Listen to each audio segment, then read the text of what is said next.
کے T V یعنی اسلام is knowledge T V YouTube کے اس چینل پہ ایک بار پھر آپ کو خوش آمدید ہے۔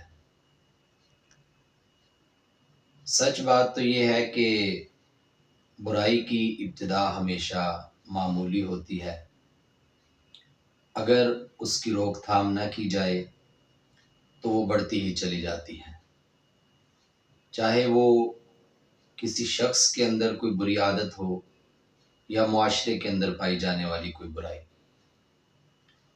کہا جاتا ہے کہ ایک عرب قبیلے کے اندر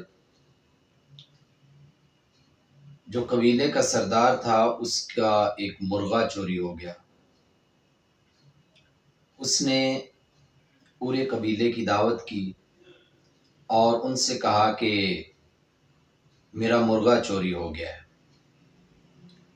قبیلے کی دعوت ایک اونٹ ذبح کر کے کی گئی تھی اور سردار نے آخر میں یہ درخواست کی کہ میرا بڑا ہی پیارا مرغا تھا، اس کی تلاش کے لیے میری مدد کی جائے۔ لوگ اس بات پہ بہت حیران تھے کہ ایک مرغے کی تلاش کے لیے سردار نے ایک پورا اونٹ قربان کر دیا ہے۔ بہرحال وہ وہاں سے چلے گئے۔ ابھی 3 ہی روز گزرے تھے کہ قبیلے کے اندر ایک اور گھر سے ایک بکری چوری ہو گئی۔ اگلے دن جب سردار کو پتہ چلا تو سردار نے پھر دعوت کی اور جب وہ کھانا کھا رہے تھے تو ادھر ادھر کی باتیں کرنے کے بعد سردار نے کہا کہ جناب، پہلے بھی میں نے آپ سے گزارش کی تھی کہ میرا مرغا چوری ہو گیا ہے جو ابھی تک نہیں ملا، برائے مہربانی اس کے لیے، اس کی تلاش کے لیے میری کچھ مدد کرے۔ قبیلے والے ایک دوسرے کا منہ تکنے لگے، حیران ہونے لگے کہ ایک مرغا 2 اونٹ ذبح کر دیے اس کے لیے، اور ابھی ایک بکری چوری ہوئی ہے، اس کی کوئی بات نہیں کی جا رہی ہے۔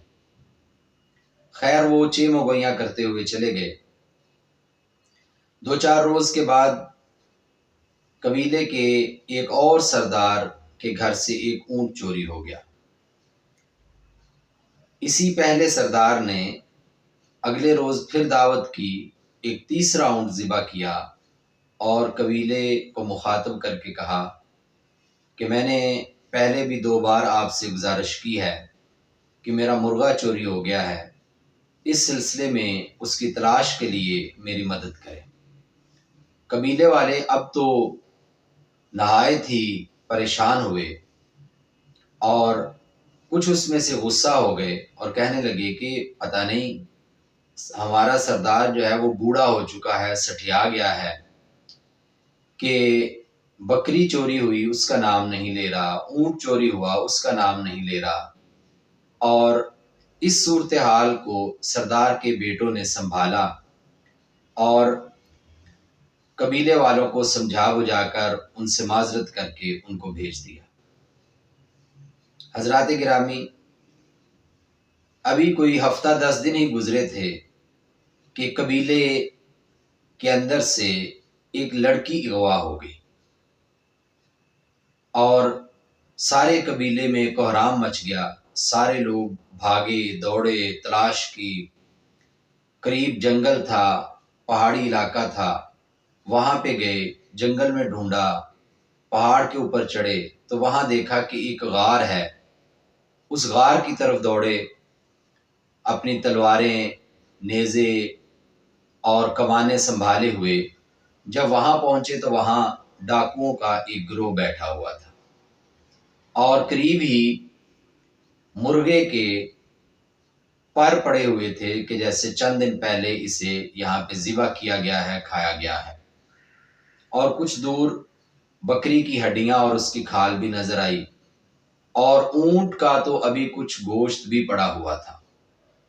اور اسی غار کے اندر جب انہوں نے ڈاکوؤں کو گرفتار کیا تو پتہ چلا کہ غار کے اندر پیچھے جا کے انہوں نے لڑکی کو بھی چھپایا ہوا ہے۔ اس طرح لڑکی کو وہاں سے بازیاب کرایا گیا۔ لیکن جب وہ قبیلے والے واپس پہنچے تو سارے ہی شرمندہ ہو کے اپنے سردار کے سامنے کھڑے تھے کہ ہمارا سردار ٹھیک کہہ رہا تھا کہ جب مرغا چوری ہوا تھا، اگر اس کی تلاش کے لیے ہم سرگرداں ہو جاتے تو ڈاکوؤں کا یہ گروہ اسی وقت پکڑا جاتا۔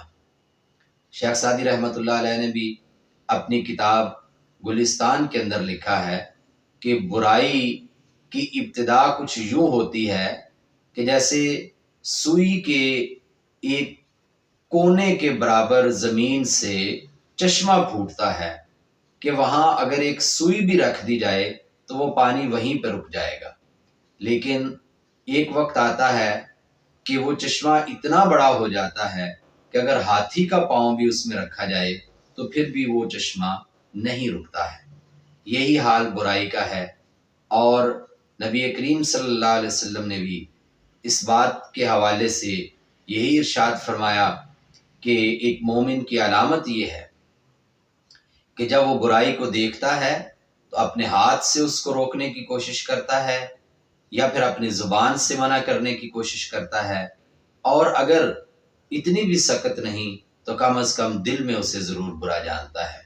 جہاں بھی کسی شخص کے اندر، خود ہمارے اندر یا ہمارے دوست و احباب کے اندر یا ہمارے بچوں کے اندر کوئی بھی غلط عادت پنپ رہی ہے، کوئی بھی بری بات شروع ہو رہی ہے، تو یقین مانیے کہ اس کو ابتدا میں ہی قابو کرنا چاہیے۔